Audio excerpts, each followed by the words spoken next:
Proverbs 6 verse 1 to 35 through the Bible. Chapter 6, Part 1. This chapter covers many different subjects.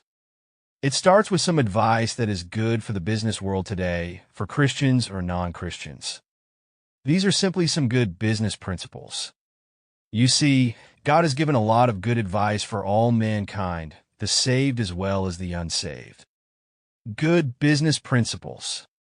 My son, if thou be surety for thy friend, if thou hast stricken thy hand with a stranger, thou art snared with the words of thy mouth, thou art taken with the words of thy mouth.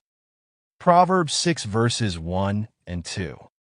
He mentions two things which are good advice any time.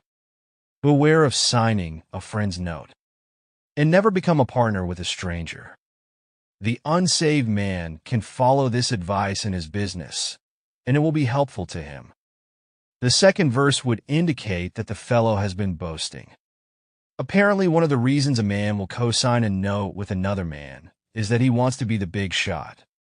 He wants to appear outstanding in the financial realm. We are to beware of that. Do this now, my son, and deliver thyself, when thou art come into the hand of thy friend.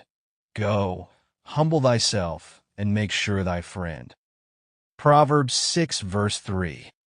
Don't be afraid to go to him and get things straightened out. Be sure that you hold on to your friends, and be sure that you beware of your enemies. That is exactly what he is saying here, and will repeat it in other places. Give not sleep to thine eyes, nor slumber to thine eyelids. Deliver thyself as a roe from the hand of the hunter, and as a bird from the hand of the fowler. Proverbs 6 verses 4 and 5. Don't sleep on it. Get the thing straightened out. You are just like a bird caught in a trap if you assign a note. That is the warning. Now he will present the positive side. Not only should one be prudent in what he does in his business and prudent in what he says in the business world, but he is also to learn something from the ants. Go to the ant, thou sluggard, consider her ways, and be wise, which having no guide, overseer, or ruler, provideth her meat in the summer, and gathereth her food in the harvest. Proverbs 6 verse 6 to 8. The little ant is quite a teacher. Ant can reveal great truths to us. One truth is that she is as diligent in business as anyone possibly can be. This is something that the child of God can learn from the little ant.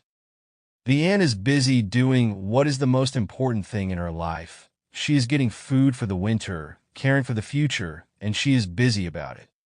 I think one of the great sins among Christians today is laziness, and many of the lazy ones can be found in full-time Christian service. All of us need to ask ourselves what we do with our spare time. Do we read the Word of God? Do we study the Word of God? I think that laziness is one of the curses of the ministry today. A young man came to me and said, I feel like I'm through as a preacher.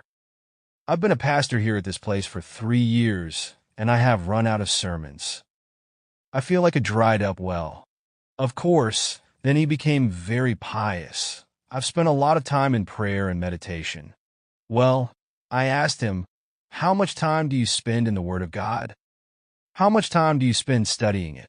I couldn't get a very definite answer from him, but he inferred that he spent less than an hour a week in the study of the Bible.